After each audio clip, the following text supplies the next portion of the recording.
Hey yo, quick question.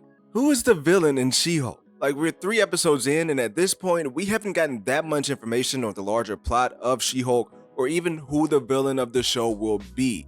But I have a theory, and it all comes from the Wrecking Crew failing miserably and saying their boss will be so mad. So boom, we have an unnamed boss and we have a motivation, that being Jennifer's blood. But who in the hell wants her blood? Like right now, there are two prime candidates, and I believe both leads us down to a road of Red Hulk. Oh man, I can't wait to get into this one. What's up? I'm Kendall with Normies and Nerds. Please help me out and subscribe to the channel because we're grinding to our first 1,000 subs.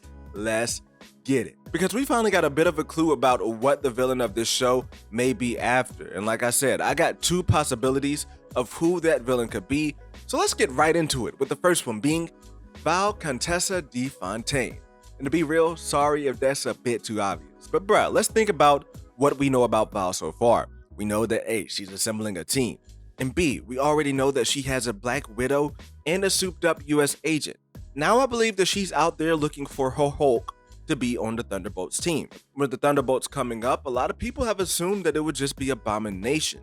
So let's think about it like this. Like if she is working on putting together a team, or if she just wants more power, wouldn't it just make sense for her to be going after some superpowered blood? And I gotta admit it, like this next one is obvious too, that being Power Broker. I mean, the first time we hear about Power Broker, the super soldier serum is tied up heavy into her story. And also, let me get this out of the way real quick because I've said it before and I'll say it again.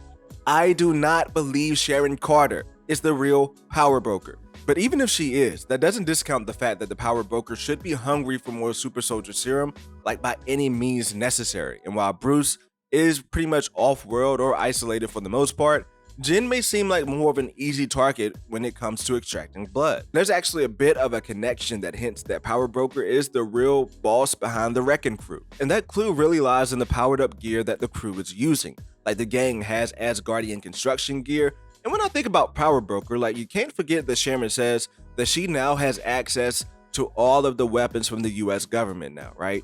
So getting their hands on confiscated Asgardian gear is extremely easy to do when you have that type of access. And also using that type of force is more of Power Broker style if you think about it. Like while we've seen Val in her style of recruiting her team, she tends to be manipulating people in their situation in order to be able to join their team or to join her cause.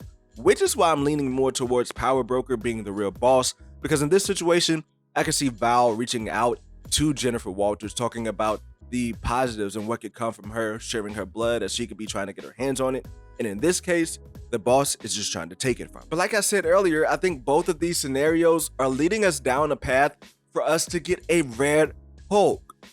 Or rather, a Red She-Hulk. But first, like, will they succeed on this plan to get her blood? So let's just say that the person behind the Wrecking Crew is Power Broker, and seeing that the first attempt was unsuccessful, I say there's going to be even more efforts to get She-Hulk's blood coming from the Wrecking Crew.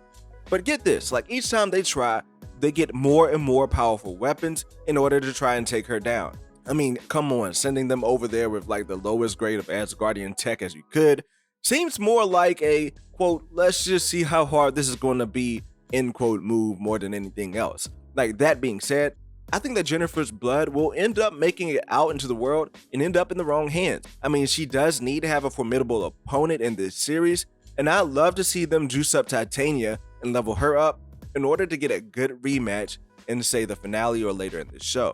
And also, it'd be pretty funny in a Jennifer Walters type joke for her to make comments on Titania getting souped up with her blood, and kind of the parallels between the Incredible Hulk and what we saw with Blonsky and Bruce Banner. But wait a minute, like, am I really saying that it's possible Titania could end up becoming Red She-Hulk?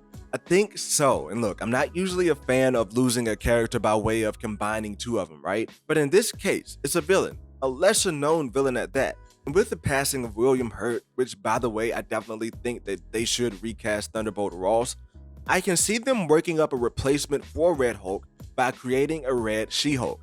Maybe something for season 2 of the series. But we do know that Titania will be making a comeback in this series after a very, very short appearance in episode 1. And I actually think that after what happened in the courtroom, she's a great candidate to get Jennifer Walters' blood.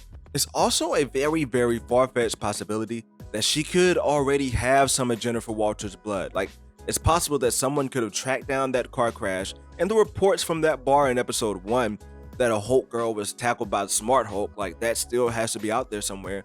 And with it being months later after that crash, it is far-fetched, far-fetched, but hella possible that someone like Power Broker, someone after that type of power, could have gone back to that crash site and taken whatever type of DNA samples they could have possibly thought of. And with that being said, I just want to make one quick point about Power Broker in this series. Because like I said, I do not believe Power Broker is Sharon Carter. Like, she was way too close to everything in Falcon and the Winter Soldier, and at the end of the series, it still sounded like she had someone that she was reporting to.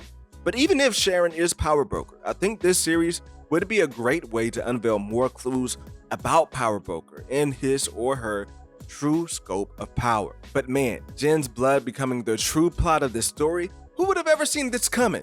After they made that point of decimating her blood in Hulk's lab, like, I kind of overlooked that point because I thought that thread would not be coming back around. But now that I think about it, there are far too many foreshadowing points in episode 1 that point toward this being a main story thread. Even from Jennifer Walters becoming She-Hulk by way of Bruce's blood dripping on her, to the point that he brings up that her blood is better than his, technically. Like, with all that being said, they were kind of laying the groundwork that this would be the main plot of this story. But honestly, I think it's a great story to get into because, yeah, realistically, if you're going to come up with a She-Hulk that is seemingly more willy-nilly with going back to being Jennifer Walters than you have with Bruce, of course people are going to try to take advantage of that and take her blood for their own use. But before we get out of here, I do want to give my quick thoughts on episode 4. Like, I'm very excited for where we could be heading with this episode. And I'm looking to get more information about this boss or about who is behind, like, wanting to get Jennifer Walters' blood. Like, generally in episode 4 of these Disney Plus series, we tend to get a bit more information about what's really going on in the series here. So I'm hoping that will come into play. As well as I'm hoping for that Daredevil cameo, man. Like, look, I'm thinking either this episode or episode 5, this Daredevil cameo has to come in. But this show is such a loose bag, like, you really don't know what's coming up from week to week when it comes to these cases. So you just gotta really hope for the best, and like, I'm hoping that he's gonna be coming in episode 4 or 5. And I think he is in LA. Like, it's been that question of whether or not Jen is going to New York or whether Jen is in LA. I think he's in LA, and I think it's going to make for some pretty good dialogue on screen between he and Jennifer Walters. But look, let me know what you think in the comment section below. Who you think the big bad is, and do you think they are after Jennifer Walters' blood for their own use or to make a red She-Hulk? Let me know all your thoughts in the comments. Please subscribe to the channel, and I will see you in the next video.